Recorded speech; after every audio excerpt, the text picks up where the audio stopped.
Hello dear student, कैसे हैं आप लोग। उम्मीद करता हूं आप लोग अच्छे होंगे। मैं सेल्फ विनय कुमार बिन and welcome to my channel chem tube by Vinay sir. तो डियर स्टूडेंट, आज अपना बायोमॉलिक्यूलर लेक्चर नंबर 4 है, जिसमें हम लोग प्रोटीन से स्टार्ट करेंगे। इससे पहले हम लोग ने कार्बोहाइड्रेट तक पूरा कवर कर लिया है, ठीक है, उनके क्लासिफिकेशन से लेकर उनका पूरा डिस्कशन। तो लेक्चर 1, 2, 3 हमने कवर कर लिया है, ये लेक्चर नंबर 4 है। तो चलिए देखते हैं कि प्रोटीन के बारे में यहाँ पर क्या लिखा हुआ है। तो अपना जो टॉपिक है प्रोटीन, इम्पॉर्टेंट टॉपिक है, ठीक है। तो यहाँ पे क्या देखिए, protein are the most abundant molecules of living system, ठीक है। Chief source of protein milk, cheese, pulse, peanuts, fish, meat and etcetera. तो ये सब मेन सोर्स होते हैं प्रोटीन के, ठीक है।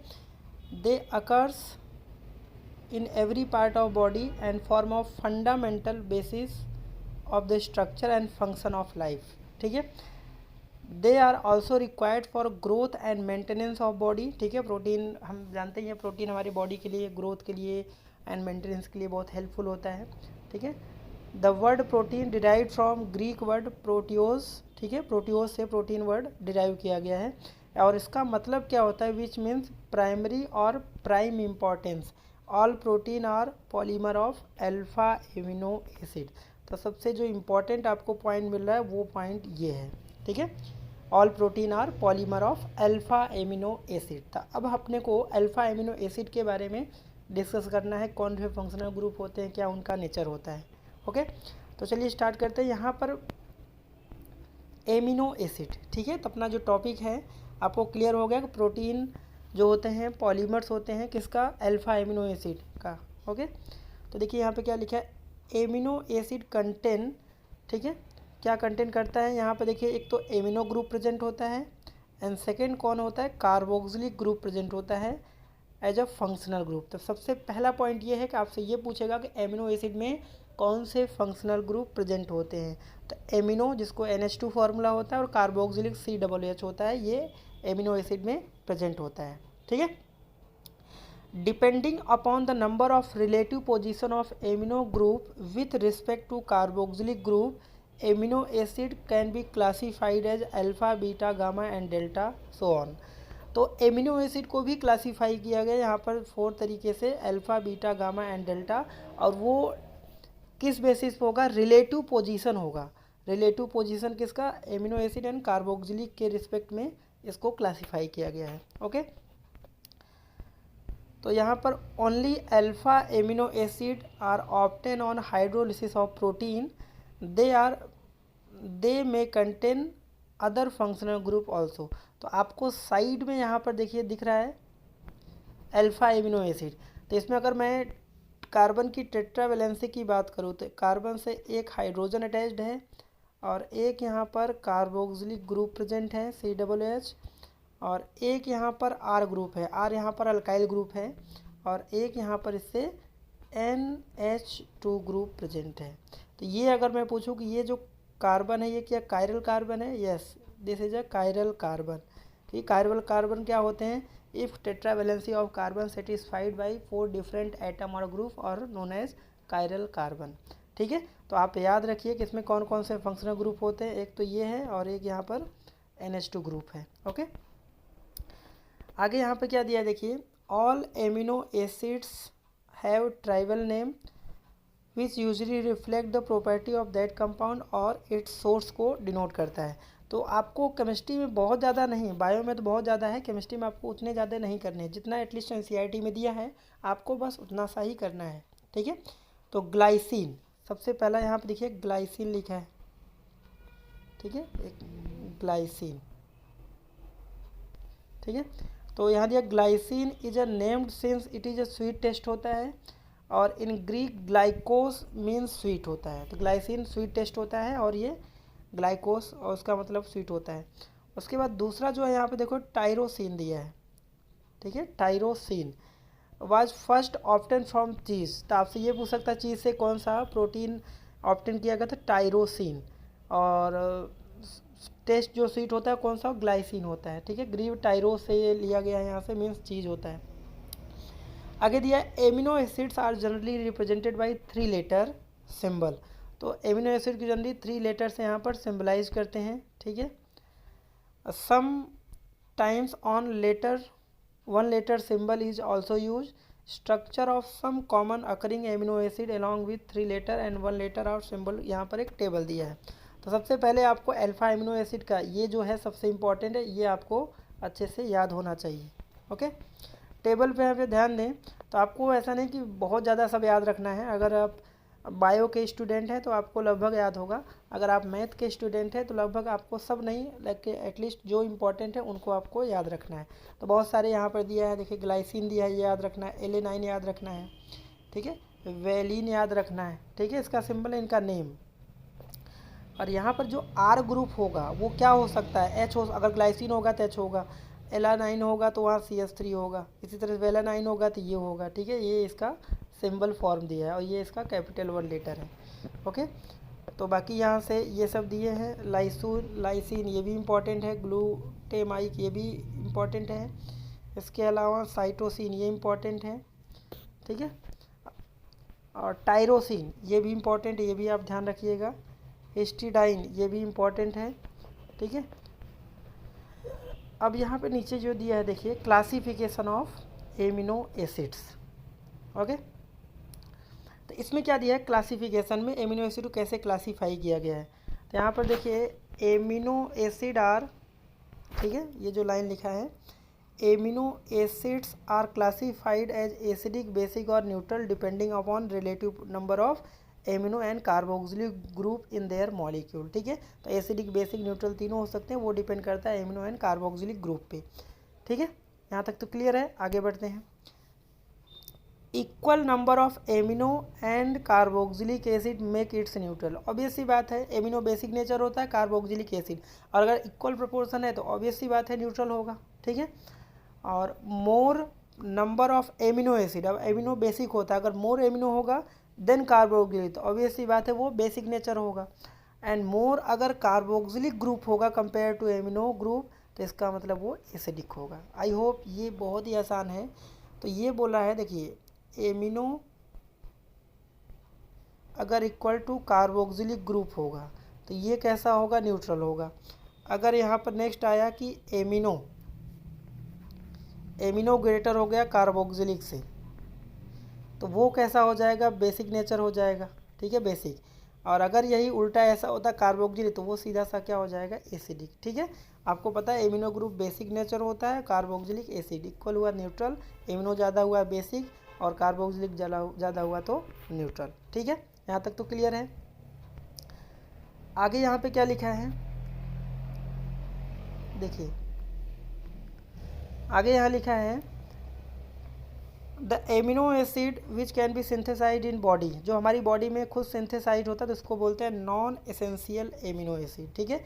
तो डेफिनेशन आता है कि नॉन एसेंशियल और एसेंशियल एमिनो एसिड क्या होते हैं, ठीक है। तो जो हमारी बॉडी में खुद से सिंथेसाइड हो जाते हैं, बन जाते हैं, तो इसको बोलते हैं नॉन एसेंशियल।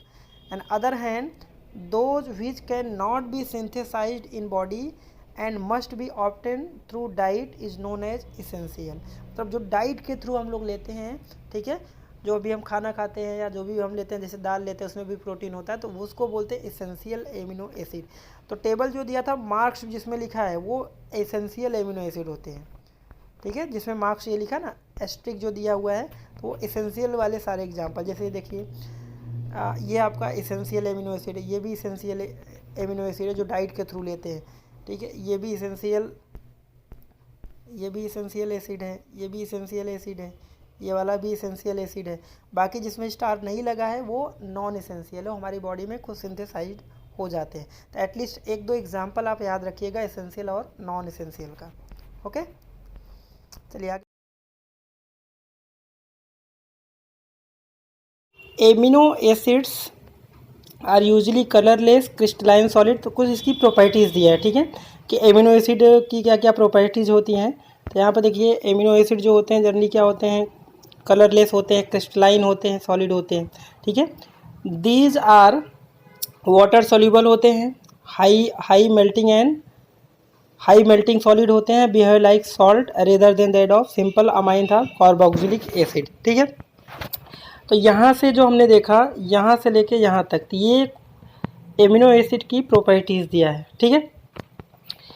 अब आगे देखिए यहाँ पर पहले में क्या दिया है, this behaviour is due to presence of both acidic group मतलब कार्बोक्सिलिक ग्रुप एंड बेसिक का मतलब एमिनो ग्रुप। तो मैंने पहले ही बता दिया कि एमिनो ग्रुप बेसिक नेचर होता है और कार्बोक्सिलिक एसिडिक नेचर होता है, ग्रुप इन सेम मॉलिक्यूल। ठीक है। इन एक्वस, देखिए यहाँ से ये बहुत ही ज़्यादा इंपॉर्टेंट है। In aqueous solution carboxylic acid can lose proton and amino acid group can accept proton and giving rise to dipolar ion which is known as zwitter ion. तो ज्यूटर आयन क्या होता है?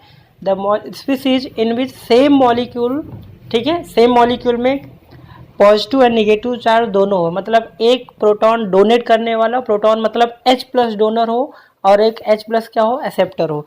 तो ऐसे स्पीसीज को बोलते हैं ज्यूटर आयन। अब मैं आपको एग्जांपल समझाता हूँ। ठीक है। तो यहाँ पे देखिए, ये आपका जो एमिनो ग्रुप दिख रहा है NH2 ग्रुप, ठीक है, यहाँ पे देखिए ये जो ग्रुप दिख रहा है आपको NH2 ग्रुप, ये होता है बेसिक नेचर। ठीक है, ये होता है बेसिक नेचर। और यहाँ पर आपको ये जो ग्रुप दिख रहा है कार्बोक्सिलिक ग्रुप, ठीक है, ये कार्बोक्सिलिक ग्रुप। और इसका नेचर क्या होता है? इसका नेचर होता है एसिडिक नेचर। ठीक है, एसिडिक नेचर। तो एसिड क्या होते हैं? प्रोटॉन डोनर होते हैं। क्या होते हैं? Proton donor. प्रोटॉन डोनर का मतलब ये H+ आयन क्या करेंगे? रिलीज करेंगे। और यहाँ पर इसके पास लोन पेयर है तो ये क्या करेगा? H+ आयन क्या करेगा? एक्सेप्ट करेगा। ठीक है, H+ आयन एक्सेप्ट करेगा। तो ये H+ आयन दिया तो यहाँ पे दिया। तो देखिए स्ट्रक्चर कैसे रीअरेंज हो रहा है। ये वाला H यहाँ पर आ गया इसके पास। ठीक है, तो ये H+ आएगा तो इस पर क्या आएगा? Negative charge. देखिए यहाँ पर ये निगेटिव चार्ज हो गया। और ये H+ यहाँ से आएगा। ठीक है, यहाँ से ये H+ आएगा तो ये यहाँ से क्या बना देगा? NH3। तो यहाँ पे देखिए डाईपोलर है कि नहीं, यहाँ पर निगेटिव चार्ज भी है और पॉजिटिव होता है। ऐसे मॉलिक्यूल को बोलते हैं क्या? Zwitter ion. आई होप आपको क्लियर हो गया होगा। तो ये इंपॉर्टेंट है ज्यूटर आयन क्या होता है। ठीक है, तो ये कहानी कब होती है? जब एक्वस सोल्यूशन में डिजोल्व करोगे। ठीक है, एक्वस सोल्यूशन में ही कार्बोक्सिलिक H+ आयन रिलीज करेगा और amino group H+ ion accept करेगा। ओके, आगे क्या दिया देखिए यहाँ पर, this is neutral but contain both positive and negative charge. ये न्यूट्रल होता है बट पॉजिटिव निगेटिव चार्ज दोनों आपको दिख रहा है।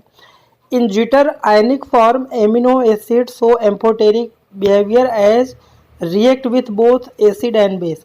तो ये जो एमिनो एसिड होता है वो एम्फोटेरिक ज्यूटर आयनिक बिहेवियर देता है जो एसिड एंड बेस दोनों से रिएक्ट करता है। ठीक है, तो यहाँ पर कुछ और छोटे छोटे पॉइंट दिए, जैसे एक्सेप्ट ग्लाइसिन। ठीक है, all other natural occurring amino acids are optically active. Optically active compound वो होते हैं जिनके पास कायरल कार्बन होता है। तो ग्लाइसिन में क्या होता है? कायरल कार्बन नहीं होता है, इसलिए वो ऑप्टिकली इनएक्टिव होते हैं। तो ये चीज़ आप ध्यान रखिएगा, ग्लाइसिन ऑप्टिकली इनएक्टिव होता है because they do not have chiral carbon. ठीक है, since alpha carbon atom is asymmetric they exist both D and L form. Mostly naturally occurring amino acid have L configuration, L amino acid represented by, ठीक है, NH2 group and left hand side. तो देखिए आपने D and L nomenclature मैंने carbohydrate में बताया था। तो एमिनो एसिड में हम OS तो होता है ना, यहाँ पर NH2 की पोजीशन देखते हैं। ठीक है, मैं आपको समझा देता हूँ। जैसे मान लीजिए ये वाला कार्बन है, कायरल कार्बन, यहाँ पर मान लीजिए NH2 यहाँ पर है। ठीक है, और यहाँ पर हमने ले लिया एक H होगा, एक R ग्रुप होगा और एक यहाँ से कार्बोक्सिलिक ग्रुप है। तो अगर NH2 की पोजीशन कहाँ पर है? राइट हैंड साइड में है, तो ये होता है D कॉन्फ़िगरेशन। ठीक है, D एमिनो एसिड हुआ। और अगर यही इसकी पोजीशन लेफ्ट हैंड साइड हो, मतलब कुछ ऐसा, यहाँ पर ये NH2 हो, बाकी R यहीं पर है, यहाँ पर H है, मतलब इसी का मिरर इमेज बना दो। तो ये कौन सा हुआ? L कॉन्फ़िगरेशन हुआ। तो एमिनो एसिड ये L है और ये D है, क्योंकि एमिनो एसिड में हाइड्रोक्सी ग्रुप नहीं होता। यहाँ पर NH2 की पोजीशन डिसाइड करेगा D फॉर्म है या फिर L फॉर्म है। ठीक है, तो आई होप यहाँ तक तो क्लियर हो गया है आपको। ठीक है, नेक्स्ट जो है स्ट्रक्चर ऑफ प्रोटीन। प्रोटीन के स्ट्रक्चर बारे में दिया है यहाँ पर, इसको भी थोड़ा देख लेते हैं क्या है इसमें NCERT में। तो स्ट्रक्चर ऑफ प्रोटीन्स में देखते हैं क्या दिया है, you have already read the protein are polymer of alpha amino acid, हमने पढ़ रहा है, and they are connected to each other by peptide bond, या फिर इसी को पेप्टाइड लिंकेज भी बोलते हैं। तो जो पॉली एमिनो एसिड होते हैं वो एक ह्यूज मॉलिक्यूल बनाते हैं जिसको पॉलीमर बोलते हैं, प्रोटीन, और उसमें जो लिंकेज होता है एक दूसरे से उसको बोलते हैं पेप्टाइड बॉन्ड या फिर peptide linkage. Chemically peptide linkage is amino form between COOH group and amino group के बीच बनता है। और कैसे बनेगा आपको दिखेगा, यहाँ से देखो NH2 से एक हाइड्रोजन निकाल दो तो क्या बचेगा, NH बचेगा, और यहाँ से एक H निकाल दो तो H निकालोगे तो आपका कुछ इस तरह से फॉर्म होगा। ठीक है, तो इसी को बोलते हैं क्या, अमाइड लिंकेज, सॉरी पेप्टाइड, या फिर पेप्टाइड बॉन्ड या फिर पेप्टाइड लिंकेज बोलते हैं। ठीक है, the reaction between two molecule similar और different amino acid proceed through combination of amino acid one molecule with carboxylic group of other, this result in elimination of water molecule and formation of peptide bond, CONH2 को peptide bond.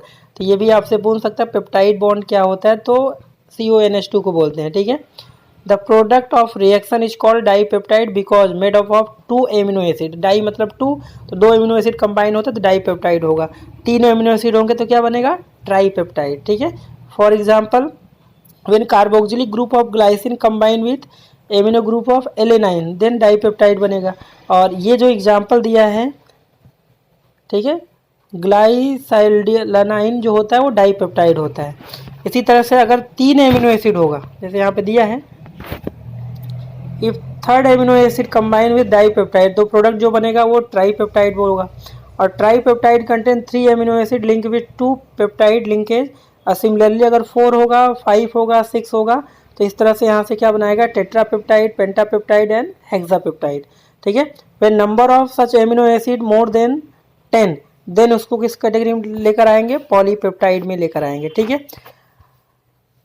Polypeptide with more than 100 amino acid residue having molecular mass higher than 10,000 called protein. जब 10,000 molecular mass बहुत ज़्यादा हो जाए, जब बहुत सारे amino acid combine हो, तो वो प्रोटीन का फॉर्मेशन, इसीलिए इसको पॉलीमर बोलते हैं। However, the distinction between the polypeptide and protein is not very sharp. Polypeptide with fewer amino acid linked together called proteins. If they are ordinary have well defined conformation of proteins, such insulin contain 15 1 amino acid. तो ये भी important है। ठीक है,